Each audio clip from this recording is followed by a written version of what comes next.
Hello, YouTubers, and welcome back to another episode of Buckshot Thursday here on the Ohio Patriot Education Network YouTube channel.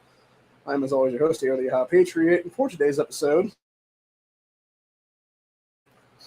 we are going to talk about ChatGPT and the most recent novel it actually wrote for me called Eastgate. So, basically, for those who don't know, a little backstory. Duke Liberty has made his return to us as a community, and I've been fucking with him the last couple of days. Acting like he's some serial killer called the Eastgate Killer is what it is. So I decided last night I was going to go on ChatGPT and write a little book thing where I gave it the prompt of a serial killer in the state of Michigan named the Eastgate Serial Killer and see what it came up with. And it actually came up with a pretty interesting novel. It wrote me a 20-chapter novel, and because I kept having it write different chapters of what it was, and then eventually I had it, do like the final one or whatever then. But yeah, basically came up with the title of Eastgate, is what it was calling, what it would call this novel, which, again, I'm not sure what the actual deal is when it comes to using AI to write stuff, if that would actually be legal or not. Because if it is, I could totally use this and start publishing novels and stuff like that, that I'm technically just giving the prompts to and having it write it is there. But I don't know if it would legally be allowed to be done like that or not, because it would be, I feel like it would technically be a form of plagiarism in some cases, but maybe not though, because if it wasn't for me giving it the prompt of the back thing of what it is there, like it wouldn't be able to write the thing to begin with. So it's like, it's kind of like a whatever kind of deal. There's what it is. And it's kind of like, it's like, okay, what is legality? Here's what it is then. So it might be somewhere I just have to talk to a lawyer is what it is at some point here in the future and go from there basically. But anyway, so that being said though, we're going to do a breakdown of what it actually gave me for the synopsis of this book and stuff like that's what it is then. So first and foremost, it labeled it as the title of Eastgate, and then it was genre was crime thriller / psychological horror. Obviously, I gave it the setting of Michigan, and then it added the primarily in the Detroit metropolitan area, with significant events in small towns and rural areas across the state of Michigan.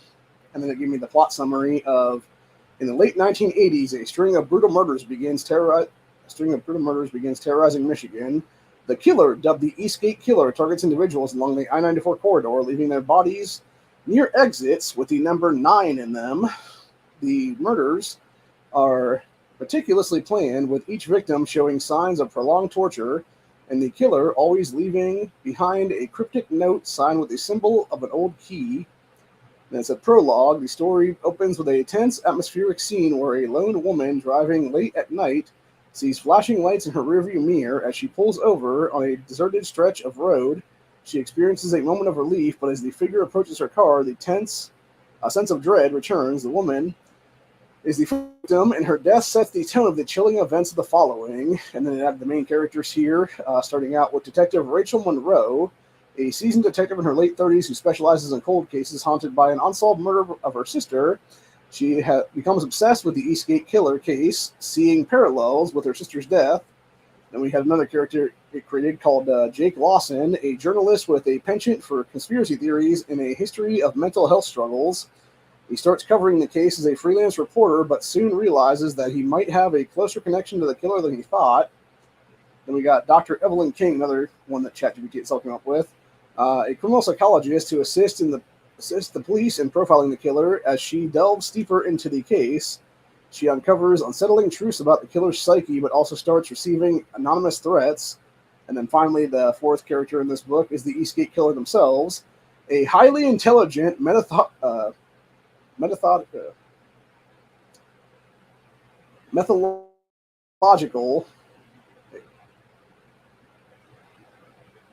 that's what it is, methodical killer with a deep-seated vendetta against society, which is kind of funny because I mentioned that, obviously, in the last episode, that grandstand a little bit ago here about, if I ever did go fucking lunatic or whatever, it would be like just society as a whole. Really, it would just be the leftist of society as a whole. But anyway, I'm not going to do that, obviously, but just be clear on that one. Obviously, I'm not a serial killer either, just be clear on that one. Oops. Sorry. Hit the stopped presenting for some reason. But anyway, so go back to the actual story arc. Here's what it was. It was the Eastgate Killer, a highly intelligent, methodical killer with a deep-seated vendetta against society. His identity remains a mystery for most of the book, but flashbacks to a troubled childhood give glimpses into the motivations of how he developed his twisted worldview. And then it gave me the plot structure here, which was Part 1, the hunt begins. Detective Monroe is assigned to the Eastgate Killer case. After the third body is discovered, the killer's pattern becomes apparent, and Monroe teams up with Dr. King to create a psychological profile. Meanwhile, Jake Lawson begins publishing a series of articles that draw public attention to the case, with his writings also attract the attention of the killer. And then it was Part 2, uncovering the past. As the investigation process progresses, Monroe discovers that the Eastgate Killer might be connected to a series of cold cases from the 1970s. This revelation leads her to re-examine the murder of her sister. Dr. King's profile suggests that the killer is someone with a deep personal connection to the victims, which further complicates the investigation. And then we got Part 3, the killer's games. As the Eastgate Killer starts to taunt the police and the media, leaving more elaborate clues and forcing Monroe to play a deadly game of cat and mouse. Killer begins targeting people close to her and Lawson, putting their lives in danger. As the stakes rise, Monroe and Lawson's personal demons threaten to derail the investigation. And then Part 4, the final gate. It's in the climactic final act. Monroe pieces together a killer's identity just as he takes his next victim, a person of great significance, to Monroe. A tense showdown ensues in an abandoned industrial site where the killer has set his final trap. The confrontation reveals the killer's true identity and motivations, leading to a shocking conclusion. So I feel like that one would actually be the detective herself, probably, is my guess on that one, which knows. And then we got themes, which was obsession and madness, thin line between hunter and hunted, impacts of trauma, how unresolved grief and trauma can shape a person's future, the power of memory, how the past influences the present, and morality and justice, the blurred lines between justice and revenge. And then it gave me the ending thing for this whole thing, which says novel ends with a bittersweet resolution. Killer is caught, but not before he exacts a final devastating blow. Detective Monroe is left to grapple with personal costs of her obsession, and the community is left to pick up the pieces after the terror of the Eastgate Killer. Since the outline provides a framework for your story, you can build upon specific scenes, character development, vlogs that are there. And then I had to actually write the chapters what it was, which I wrote the first chapter as the first gate is what it calls it. So, yeah, pretty interesting. Like I said, it's a 20-chapter novel, basically, that I wrote from this thing. I think it was either chapter 12 or 13 is when they actually finally did like the technical ending, where it would be like them catching the killer from there, basically. And then I just kept writing after that, like another 7 chapters it was, to see if it actually added some more to the text or not. Then it did actually. It added some more stuff in like 14, 18 to 19, and then 20, where it was basically the after effects of the killer, and then it was basically this detective Rachel Monroe about like her, like all the shit she was experiencing, and like the community as a whole being able to like come back together and, you know, sort of resolve their deep-seated issues with the guy who was the killer, I guess, or whatever, and then move on from that and create like community centers and stuff like that as it was in some of those chapters. So it's pretty interesting, actually. I sort of glimpsed some of it as it was, and then just basically copy and pasted and threw it all together. Here's what it is. But I will go ahead and read the first chapter of this book, because it is pretty interesting, actually, how it creates this whole thing. So this is similar to what we did last week with the that second Civil War thing with the other person there that we had ChatGPT create. There's what it is. So, but yeah, this one is so we got chapter 1, which is labeled as the first gate. It says August 28th, 1987, which is kind of funny because I know for a fact that our boy Duke was actually born in 1987. I don't know what's going on with my fucking shit right now. It's like being stupid. It keeps like clicking weird or whatever. Anyway, where it's like going like in and out and shit like that. That's what I'm saying there. Anyway, but yeah, this is what the first chapter of the book Eastgate, written by ChatGPT, that I prompted to write a book about a serial killer in Michigan, came up with. And it was chapter 1, the first gate. August 28th, 1987. The hum of the tires on asphalt was the only sound that filled the car. Claire Matthews, a nurse from St. Joseph's Hospital, glanced at the dashboard clock. 11:45 p.m. Her shift had ended late again. She hated driving this stretch of I-94 alone at night, but the back roads were even worse, twisting through miles of dense Michigan forest. At least on the highway, she felt like there was some chance of help if she needed it. The moonlight cast an eerie glow over the deserted road, illuminating the endless rows of trees that lined the highway. She reached over to the passenger seat, feeling for the thermos of coffee she'd brought with her. Her fingers brushed against the cold metal, and she took a long sip, trying to stave off the fatigue she had settled in her bones. The night was clear, and the road ahead was empty. Claire's mind wandered, replaying the events of her day. It had been another grueling shift, and she couldn't shake the image of the young patient who had passed away that afternoon. Death was part of her job, but tonight it felt heavier, more oppressive. She shook her head, trying to focus on the road, but the familiar sense of unease began to creep in. Suddenly, the red and blue lights of a police cruiser flashed in her rearview mirror. Claire's heart skipped a beat, as she instinctively glanced at the speedometer. She wasn't speeding. Confused, she slowed down and pulled over to the side of the road with gravel crunching under her tires. The cruiser stopped a short distance behind her, its lights casting an ominous glow over the empty highway. Claire watched in her mirror as the officer stepped out, but something was off. He didn't approach her car right away. Instead, he stood by his cruiser, staring at her through the windshield.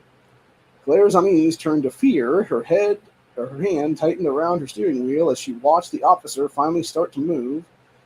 He walked slowly, deliberately, as if he was in no hurry. His face was obscured by the shadows, and Claire's pulse quickened. The small hairs on the back of her neck stood on end. The officer stopped at her window, his face still hidden in the darkness. Claire hesitated before rolling it down, just a few inches, enough to talk, but not enough to let him reach inside. "Is there a problem, officer?" she asked, her voice trembling despite her efforts to keep it steady. The man didn't respond right away. He stood there, silent, his breath visible in the cold night air. When he finally did speak, his voice was low, almost a whisper. "License and registration, please." Claire fumbled with her purse, trying to keep her hands from shaking. Something wasn't right. The man's voice didn't have the authoritative tone she expected. It was flat, emotionless. She handed him the documents through the small gap in the window. He took them without a word, his gloved hand brushing against hers. The touch was ice cold, and Claire shivered involuntarily. The officer took a step back, but instead of returning to his cruiser, he just stood there, staring at her car. Seconds felt like hours as Claire waited, her anxiety mounting. Finally, he moved again, this time circling around to the passenger side. Claire's breath caught in her throat as she realized her mistake. The door was unlocked. Before she could react, the man wrenched it open and slid into the seat beside her. "Drive," he commanded, his voice still unnervingly calm. Claire's mind raced. This wasn't right. Panic surged through her, but she fought to stay composed. "Where?" she asked, trying to keep her voice steady. "Just drive," he replied, his tone leaving no room for argument. She put her car in gear, her hands shaking as she gripped the wheel. The road ahead stretched out endlessly, and for a brief moment Claire considered flooring it, speeding away with the man who now held her life in his hands, but the cold edge in his voice warned her against it. They drove in silence, the tension in the car thickening with every passing mile. Claire's thoughts spiraled, searching for a way out, for some sign of hope, but the road remained empty, the dark forest on either side offering no sanctuary. After what felt like an eternity, the man spoke again. "Take the next exit." Claire's heart pounded as she spotted the green sign for exit 39, Eastgate Road. She knew this exit. It led to a desolate stretch of back roads, miles from the nearest town. Her grip tightened on the wheel as she made the turn, her mind screaming at her to do something, anything. "Pull over," the man instructed, as soon as they were off the highway. Claire's hand shook as she guided the car into the shoulder. Coming to a stop on the dirt road, the silence that followed was suffocating. She could feel his gaze on her, cold and unfeeling. "Get out," he ordered, the door creaking as he pushed it open on his side. Claire's heart raced as she fumbled with her seatbelt, her fingers slipping in her haste. She glanced at the man, hoping to see some flicker of humanity in his eyes, but they were like dead pools of black. As she stepped out of the car, the night air hit her like a slap. The forest loomed around her, a wall of shadows that seemed to close in. Claire's legs trembled, but she forced herself to stay upright, to keep moving. The man was behind her now, guiding her into the trees, his hand a vice on her arm. Please, Claire whispered, her voice barely audible. I have a family. The man said nothing. He led her deeper into the woods, the darkness swallowing them whole.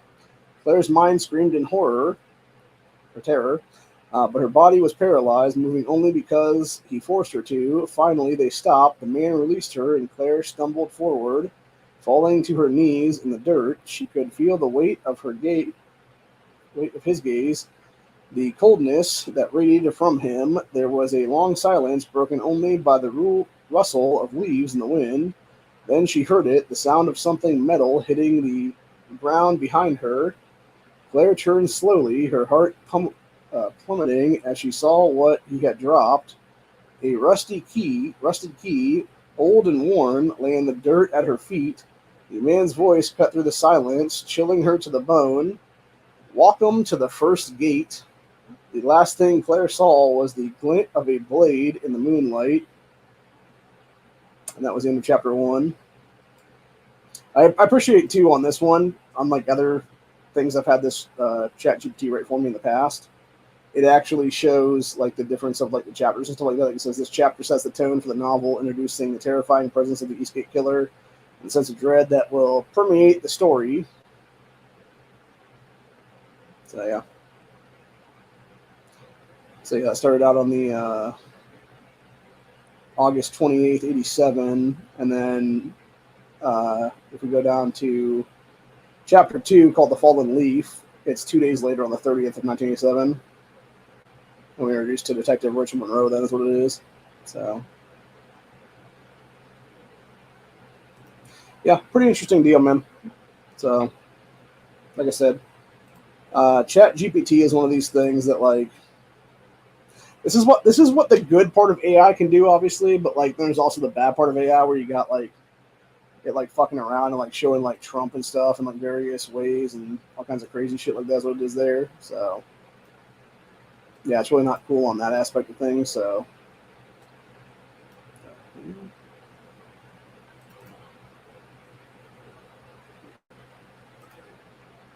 Okay. Sorry, I just noticed something weird with my thing there. Just like fucking around with my shit over there.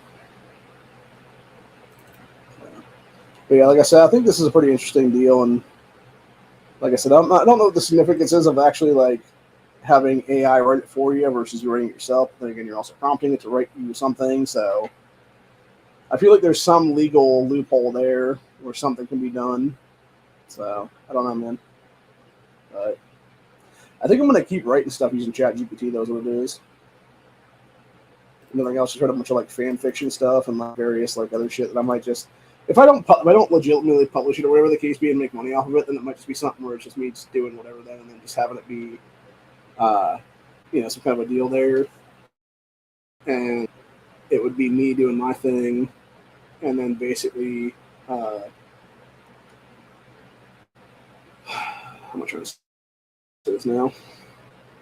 It would be me doing my own thing, and then basically just having the AI, give me the ability to basically just like write shit for like things or something like that. Because that's pretty interesting, I think. So, but yeah. Either way, it's pretty cool. And like I said, I think this is where the good part of AI comes in at, but then there's also the bad part of AI that like can be like deep fakes and all kinds of shady shit like that's what it is there. So either way,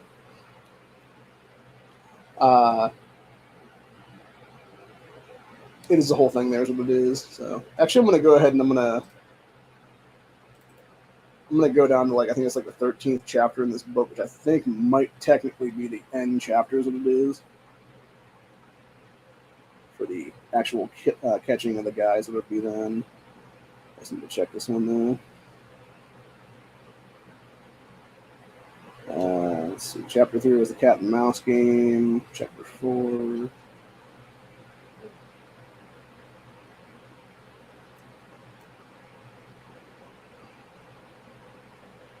that was chapter 7. Yeah, for the little synopsis in the year for these chapters, chapter 7 was deepens mystery as Rachel uncovers more about this dude's past in connection to his sister. Investigation takes on new urgency as she closes in on the truth, but the danger continues to escalate. Stage is set for the confrontation with the killer as Rick prepares to confront the darkness that has haunted Lansing, Michigan for years. And then we got chapter 8, which is called Ghost of Detroit, and it goes on from there. And that was, let's see if that one has it.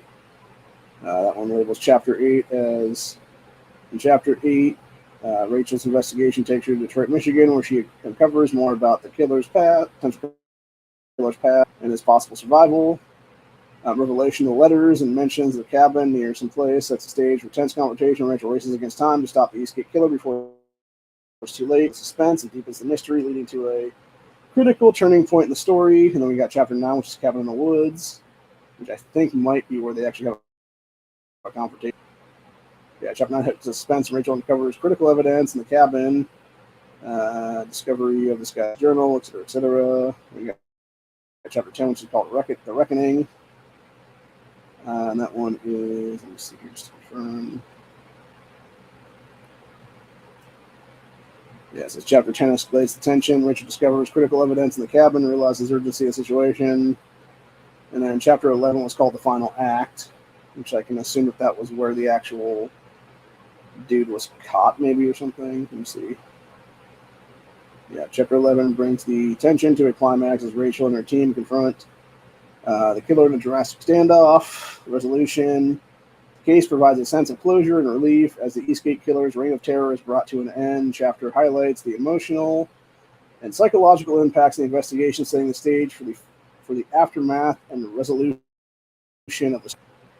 So really, it was 11 chapters that it took for them to write from start to finish for the catching of what it was, and I just kept going on from there. And then we had chapter 12, which was after the storm, etc. there. So I gotta get this because my cousin's calling me.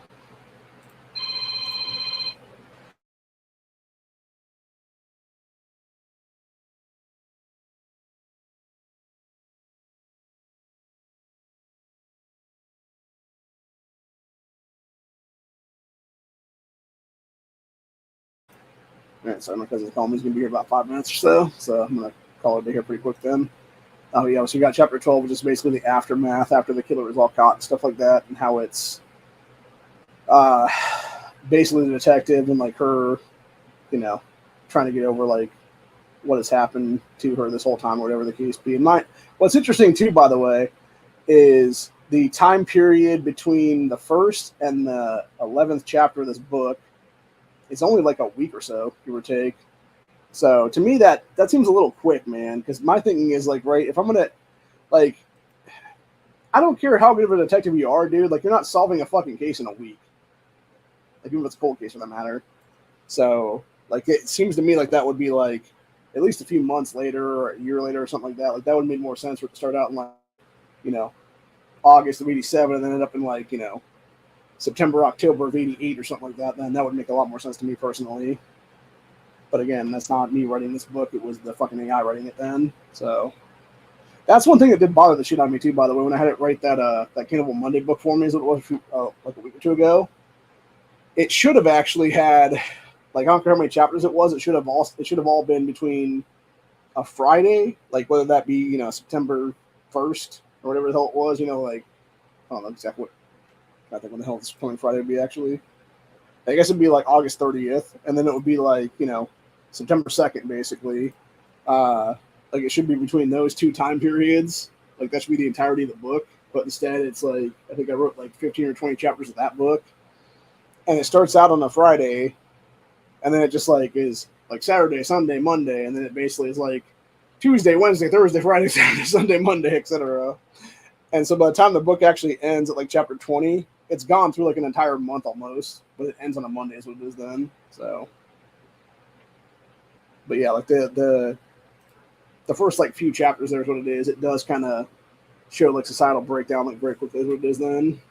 So, But anyway, on that note, though, I'm gonna go and call it a day, though. So, but yeah, so I basically wrote a novel using ChatGPT about a serial killer in Michigan, and the AI basically made it in the 1980s. So there you go. That's the gist of today's episode. And I'm gonna probably keep doing stuff like this. Honestly, not that particular genre of stuff, but like just in general, just to see what it gives me. Honestly, so if anybody has any ideas, either hit me up in a DM or something like that. Like hit me like either that or like message me an idea, or really just if you're on Discord, just Discord me a message or something like that. Or if you have my number, just like text me something, what it is, and then I can actually, go from there basically, and we'll do that as what it is then. So, because I'm up for any ideas at this point, because I would like to talk more about these things, honestly, dude. And I think it's important to have AI be a tool for good is what it is, and I think in some cases it can be. It's just we have to limit what it can do. Really, is what it is. We can't just let it, become self-aware and become fucking Skynet or something like that, dude. Because that's how you actually end up with being ruled by the machines and having humanity versus the machines in 5 or 10 years. So, anyway. Also, on top of everything else, I guess Libs at TikTok is now outing a bunch of pedophile shit in my state right now because you have a bunch of pieces of shit in the school boards here.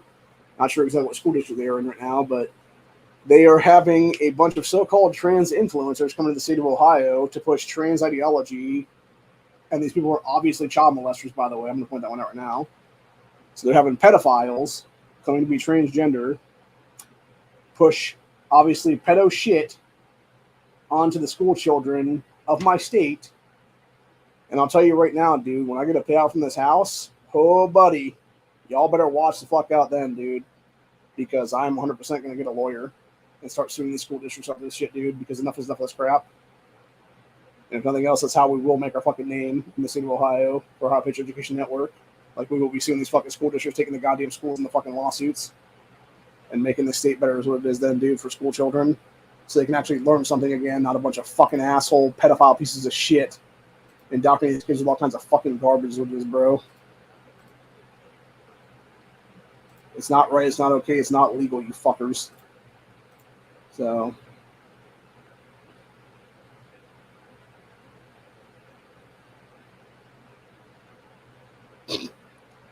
apparently Kamala Harris proved that she actually is one of Skynet's terminators at this point.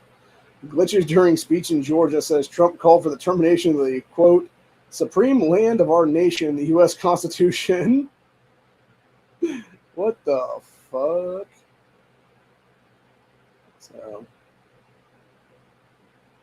fucking insane, bro.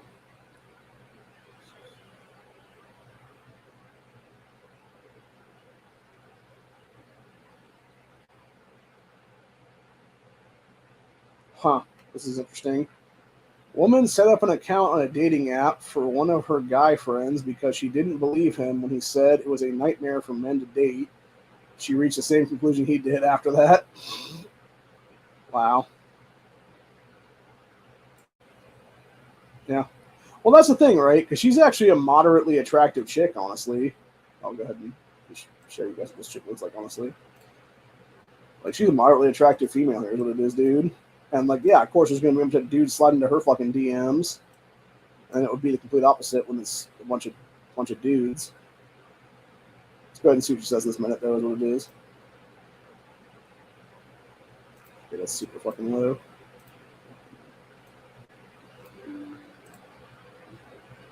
God damn, I can't even barely hear it with fucking almost full volume.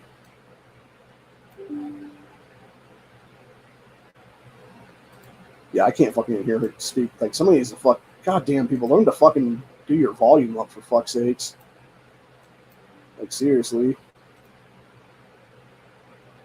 Yeah, I can't. It must be something where it has to be, like, audioed into the fucking speakers, or it has to be, like, your, into your headphones or some shit like that, dude, because I can't. That audio is fucking unbearably low. I can't even understand what the fuck she's saying there.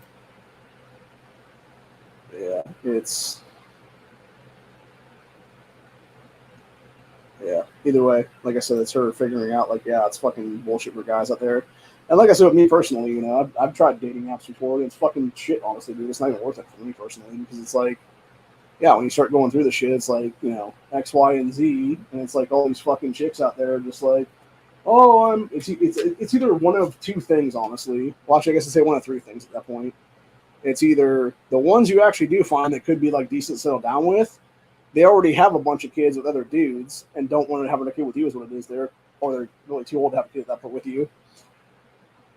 Or it is, well, I'm sorry, on that first one, it would be pretty much like divorcees, I guess is what I'd say, where it's like they've had like 3 or 4 kids with the same guy, and then, you know, they obviously are, you know, basically gone through menopause at that point. By the time they get to you, is what it is then. You don't get a chance to have kids with them, is what it is then, except you'd be a stepfather at that point to them, or to their kids, I should say. And then the second one is basically it's a bunch of chicks who have 3 or 4 baby daddies and 3 or 4 kids, one with each man, is what it is there. And then the third one would be, what was I saying now? Yeah, the third one would be a situation there where it would be their whole profile is all like pro-abortion leftist types and stuff like that, where it's like, yep, I'm good. I'm done with you right now. That's what it is on that one.